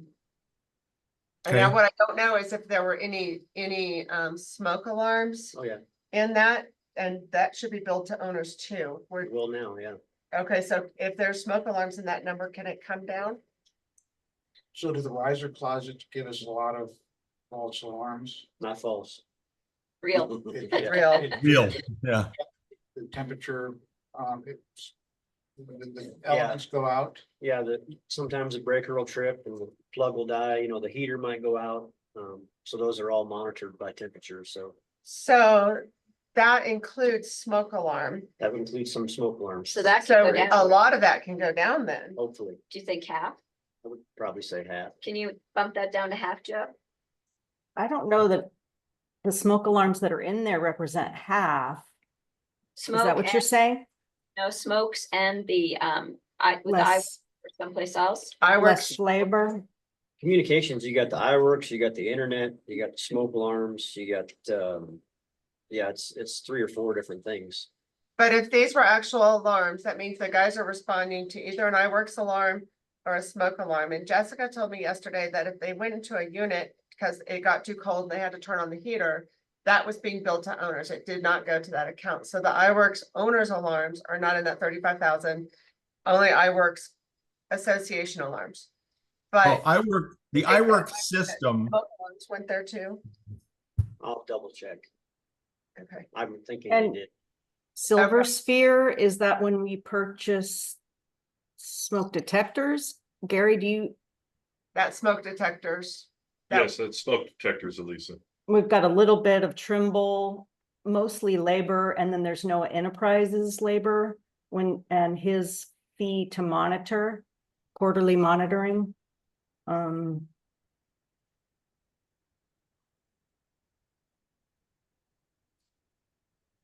That's all I see. Yeah, we had a box go down for the iWork system in Gamble. That was about $6,500. Stuff like that pops up, but so what do we think on this number? It could probably be 30. But maybe less if y'all think it's, 25. Let's go with 25 because if there was a $6,500 box in there, that was a one-time thing that we're not doing this year. And smoke alarms that we're not purchasing this year. So let's take that down to 25, Joe. And then we'll just assume that that's going to be association alarm response and not owner alarm response. Okay. Next item is night weekend BHP staff. Stacy, Bobby, you guys want to talk about this? You're the ones that you guys have discussed this at length, I believe. Yeah, so I'll go first. Most of the night weekend staff is stuff that's not an emergency and can be done on call. And a lot of that on call would be owner related issues. Your sink is acting up, or sometimes it's not an emergency. My cable doesn't work. Well, you'll have to wait till Monday for that. And so we don't feel that it's in the association's best interest to spend 85,000 or 92,000 is where we are this year to have a presence here during those hours. We could reduce that. The first reduction that Bobby and I talked about is the weekend, a couple hours in morning and in evenings to check the temperatures of the riser closets during winter months. And we figured out that schedule would be about $8,000 for that cost. And then this allows for maybe some increased hours during peak season as we adjust to, going, as owners are used to this presence. So they're going to have to learn that now it's an on-call presence. And if they call in, most of the calls will be for them. There aren't very many association emergencies. So we think that 15,000 is a good step down from where we were this year. Do you have anything to add? Nope. Okay. So we've got three new categories, 3 new accounts. We actually did have bat mitigation, but we've added pest control to that. So pest control and bat mitigation. We've got the number here. I don't know if I think I had that number in there for bat mitigation. So Yeah. For pest control, the pest control element is going through that miscellaneous 100,000 that we had in 2024. And a Right. lot of that is related to pest control. So that's going to be another example of where we're budgeting that 100,000, but we're going to actually record the actual expenses down in this area. Okay, good. Lodge carpet cleaning, we had not done this last year. A lot of complaints about the condition of the cleanliness of the carpet in the lodge, so we'll restart doing that. I think this is this semi-annually or is this quarterly? We're going quarterly. Quarterly, yeah, okay. And then lastly, a new account just added yesterday, electrical and appliance. Bobby, do you want to explain what's in this one, or Bobby and Stacy? Yeah, so we have a lot of times the guys will go up, washer, dryer's not working in either the outlying areas or the lodge. A lot of times all it takes is the guys to go up and reset the machine. If we can't fix it, then we'll call the guy that services those machines or provides them. Electrical stuff that pops up in common areas, plugs need changed, switches. We had a heater go out in the owner storage area, had to replace that. Replacing ballasts for the lights down there. Just those are some examples. Okay, so we've got a $0 amount in the budget. And again, this is stuff that was all done up in this line item in 2024. We'll be doing these kind of tasks in this line item. So it's another example, like Stacy said, of spending less in 629 and spending and moving that to some other area. Do we want to leave that as a zero budget, or do we want to put some money in there? You know, in order, so here's my thinking that 629 has 117,000 right now. If we want to try to budget based on this year's experience, we're going to be asking Jessica and BHP to go through all of their records for the year and try to come up and break that out into different areas. I don't think that's a good exercise. I think that we're budgeted at 100,000 for miscellaneous, and miscellaneous includes these new areas. We're just breaking them out separately. So it's like reclassing our budget. It's just the same as we said, okay, well, we have windows to clean at 28,000, but we can't do that this year because this area is over budget by this much. I really don't want to ask BHP to go back through every hour and try to add up what they spent doing all these miscellaneous little electrical and pest control things. We're just considering that a subset of the $100,000. So we'll just leave this at zero and know we're going to be spending money in it, and it'll be offset by not spending it in 629. Yes, let me hear what Mark's So is asking. this just a reason to keep track of what happens next year? It's an account that we can. put Because next stuff year in? we can budget, because really miscellaneous I got should it. be your smallest account, not your biggest. Right. But maybe next year we'll have a budget once we see what the numbers are. We will, and we'll have a Have a little real budget. miscellaneous budget instead of Right, got it. 100,000. Yeah. Right. Okay. So looking at the bottom line, we budgeted 918,800 for 2024. We're budgeting a little less than that for this year. So hope we're kind of planning on some efficiency savings. But if you look at what we actually spent, that's a lot more, way over, but 918 to 1,056,000. So quite a large variance there. But I think, and I think, and Stacy and I've talked about this, we believe that a lot of what is in these numbers is stuff that was actually should have been billed to owners. And hopefully with the new paradigm that we're coming into, where all of that will be handled directly between BHP and the owner, that we will be able to be more efficient with our spending that is that's paid for by the association. Okay, anybody else got anything under building and grounds? I'm gonna Any comments, Gary? Clear this out. I think Mary Keys a while ago had a comment. She had a comment on the revenue page, 472. separate 472. Okay, moving on to utilities. The only two areas I have highlighted are electricity. I was looking for information on whether or not there's any planned rate increases by LPEA. I heard this morning that there were inquiries to LPA and they are not planning a rate increase for 2025. I got an email from La Plata, last week saying they are increasing rate 7.5% in 2025. Okay, well then whoever gave me that information last night or this morning is wrong. So it's how much? 7.5? Is that what you got, Pat? 7.25 is what I- Okay, 7.25, but it's an increase, and then they hemmed and hawed about what it's gonna cost to get out of the tri-state contract for us to stay tuned.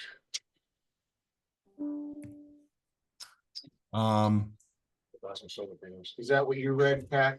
Yes. So that goes 7.5, but I think we may have a surprise with what we'll build to get out of the tri-state contract.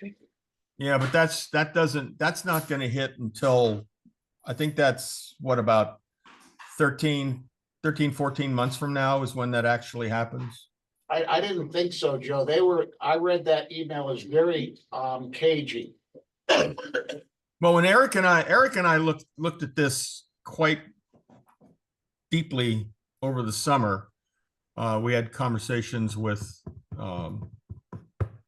people, and the board, the LPEA board voted in the summer. It was like 6 months ago. So it was a 2-year deal there where they were going to not be getting power from tri-states after 2 years. So I think that's still a year and plus some months away. On a 7.25 for now. I'm just saying that It's they're- beginning April 1st of 2025, the rate increases to 7.72%. So it's April, Joe.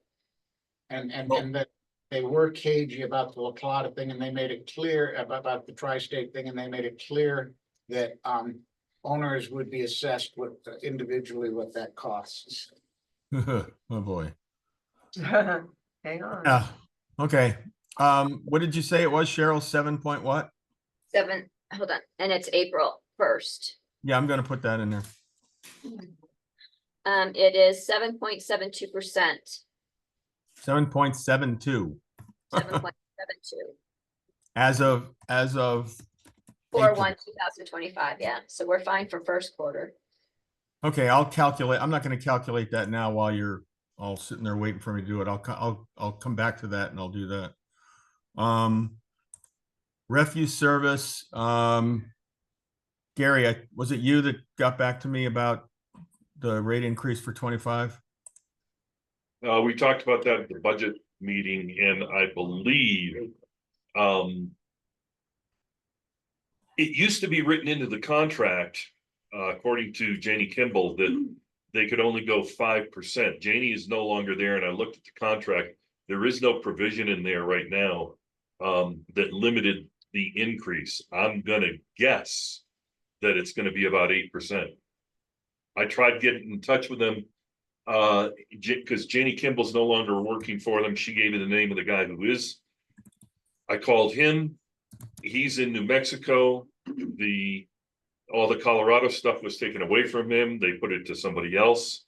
I asked about a rate increase. He said, well, I can give you the name of somebody who can tell you that, but I have to get in touch with her first, which he presumably did. She was going to get in touch with me, and I never heard from her.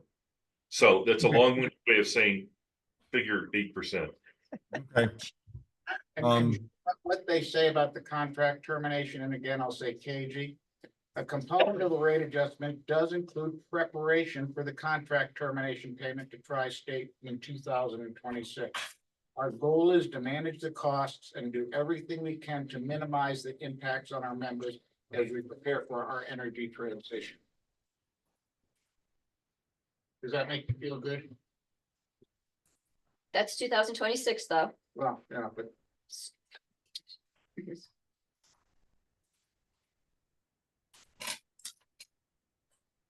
Okay,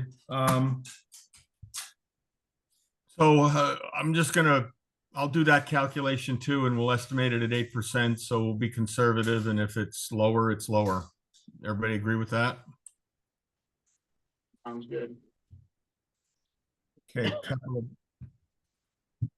I believe this is the point where I said this last week. Does anybody need a bathroom break? Yeah, let's take a break, Joe. Okay. What time you want to restart, Stacy?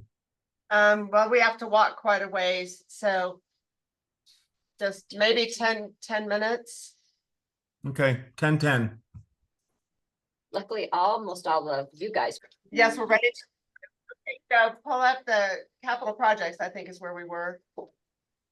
Yeah, okay. Everybody see that? Everybody see that? Yes. Yes. Yep. Okay. All right, capital projects.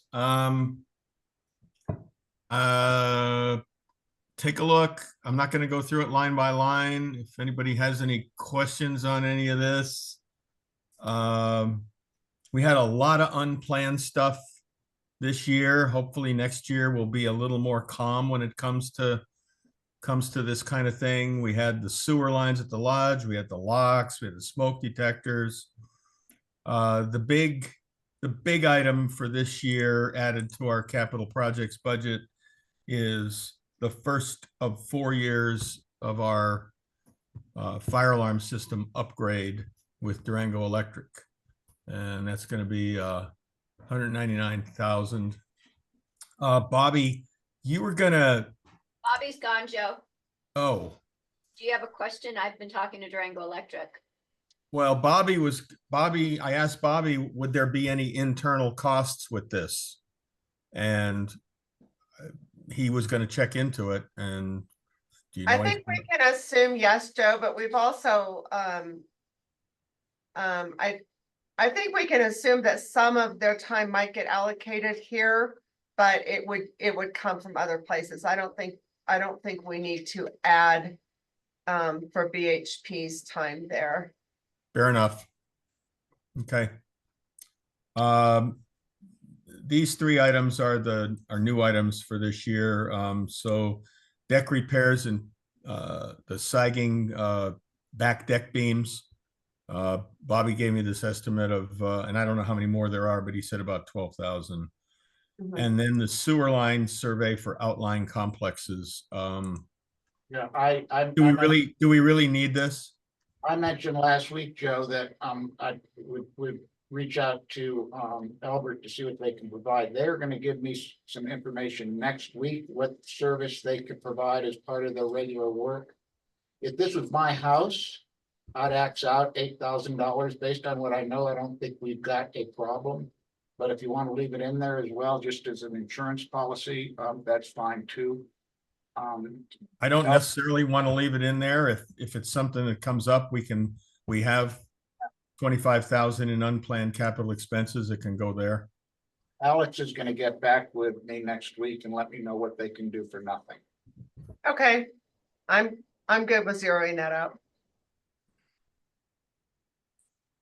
Okay. Anybody have any other questions on capital projects?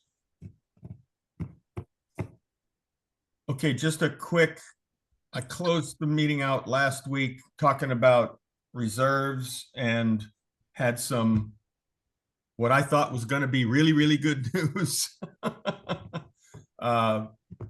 If y'all remember, I estimated that we'd have our reserves down to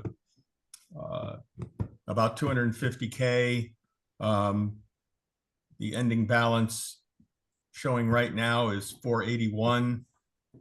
So that's a whole lot more than 250. However, I went back and took a look at this, and I did a calculation. I passed this on to Stacy so she'd know it. But right now we have $89,643 in our federal funds account with Edward Jones. that is allocated to the roof. So that will have to come out of reserves. And then I did a calculation on where we stand today and where we will be at the end of the roofing project. We have an amount on hand. We have an amount that'll be due from the owners on March 15th. The numbers don't matter. I can, if anybody wants the details, I can send it to them. So we'll have a total funds available for payment to Higher Ground of $604,000. What we owe Higher Ground now, assuming there's no more change orders, 6 payments of $106,277, so $637,000. So there's a delta there, a deficit of $33,662. So you add that to what we have in the reserves that's earmarked for the roof, and it comes out to about $110,000, $120,000, I'm sorry. And so taking it back and look at this, if we subtract 120K, which is going to be consumed by the roofing project out of this 481, it means that our reserves starting for next year will be about 360,000. So still quite a bit more than what I estimated they'd be earlier this year, gloom and doom time. So while it's not as good as I had thought looking at this without an analysis last week, that's where we're going to be. So still we'll have 360K in reserves at the end of this year. That's my updated estimate. And that's the budget. And I guess we go into executive session now and talk about other stuff. Stacy? Yeah. Let's leave this meeting and go into executive session to talk about confidential employment matters. Yeah. Let's resume. No, one more thing. New business, Mark. So Okay, Elisa's not on. Oh, there she is. Who's that?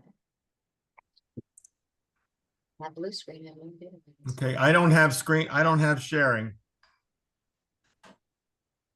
If you want me to put the budget up there, I don't have sharing.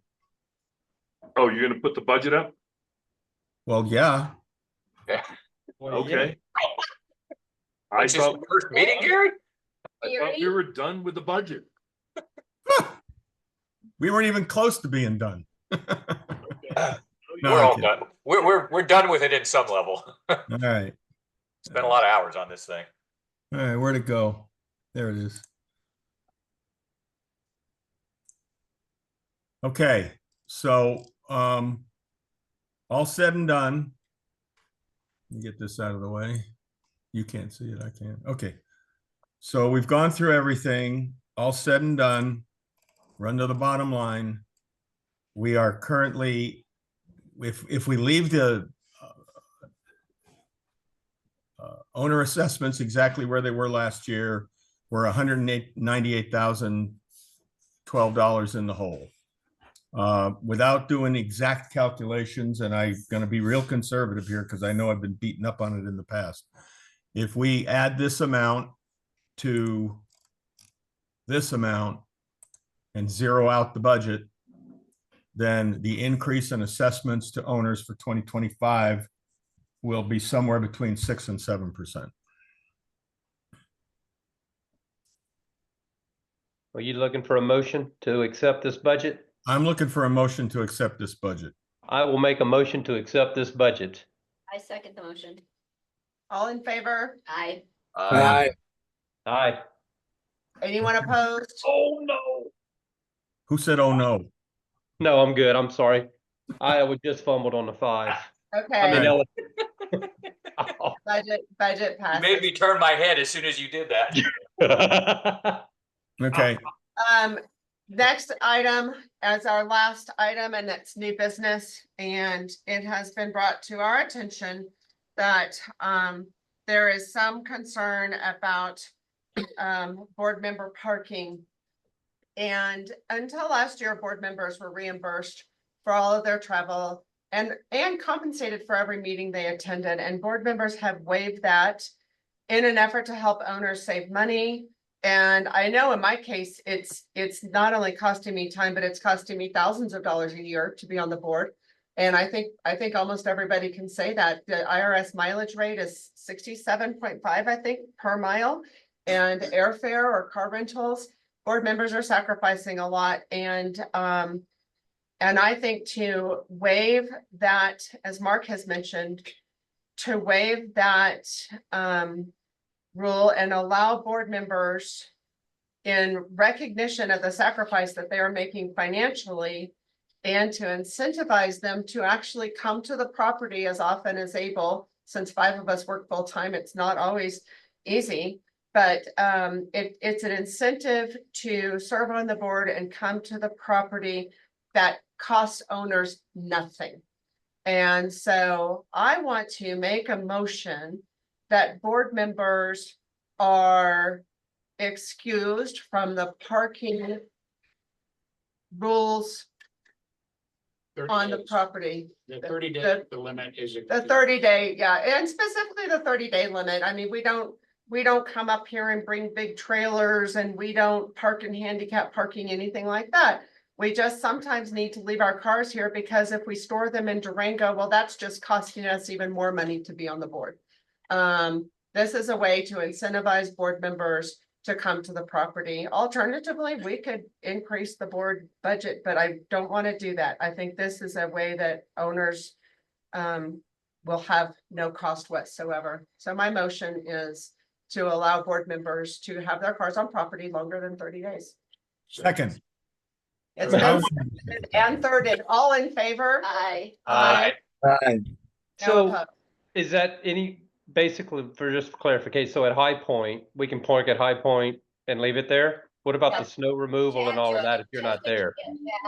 Well, as a person who has experience with this, and by the way, if you want to call this the Joe Carey rule, I don't care. It is. It is. So what I've done in the past, if I leave my car here, is I leave a key with Gary, and if they need to move the car, they can move the car. Because it still needs to be moved during snow. And let me just talk about the snow for a second. There's a few places like in Gamble, Gary, but behind the mailboxes wouldn't interfere. Obviously at Pine Cone, the areas that don't get snowed on wouldn't interfere. But I think we can all use our heads and place the car. We place the can. phone. And I want to say, if you ask Gary to do that, that will be not an official function of his being on staff at Tamaron. That's asking a neighbor, an owner, and you can ask other neighbors and owners the same thing. Yeah. But this is not a service that our staff provides. This is Gary, an owner, providing a service to another owner if he so chooses. So Neighbors and that's it. Thank you, everybody. Wow, what a meeting. And I am thrilled to adjourn. I second that motion. Oh, yeah, make a motion to I adjourn. second. Sorry. I second that motion. I thirded. Today, Aye. third it. Go, all in favor? go for Aye. it. Bye, everyone. Bye. You guys have a great Thanksgiving.